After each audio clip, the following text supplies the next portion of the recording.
adjourned until 3 o'clock in the afternoon of Monday, June 2, 2025. Thank you, Mr. President. Thank you to our staff and Senate employees. Mabuhay ang Senado! Ilan sa mga malalaking pangalan sa Kamara na hindi pumirma sa nasabing impeachment complaint laban kay Duterte ay sina dating House Speaker Pantaleon Alvarez at Lord Alan Velasco, Representative Paulo Duterte, Richard Gomez, Lani Mercado Revilla, Holo Revilla, or Cholo Revilla, I don't know, Joey Salceda, Eddie Villanueva, at marami pang iba. Kasama ang Manila Mayoralty aspirant Sam Versosa at ang mga senator aspirants Erwin Tulfo at Camille Villar.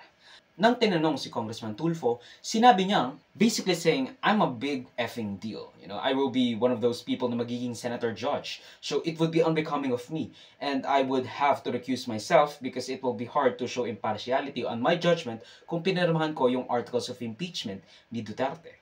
We also must understand na the Tulfos, Senator Raffy Tulfo and the senatorial aspirants likely to be in the Senate for the 20th Congress, namely Axis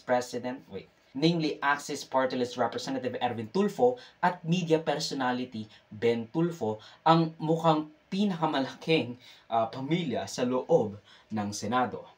Camille Villar also did not sign the impeachment complaint kasi siguro ang iniisip niya, kapag pinirmahan niya yon, mawawalan ng boto yung mga Villar. Aalis na nga yung mama niya. Yung kuya niya mag-isa lang sa Senado tapos tahimik lang. Sayang naman yung suporta ng mama niya kay Quiboloy at again sa buong Duterte family. Sayang naman yung ginastos niya sa political ads, sa TV, physical at social media na ngayon umaabot sa may higit 1 bilyong piso ayon sa Philippine Center for Investigative Journalism na ayon raw sa Nielsen Ad Intel.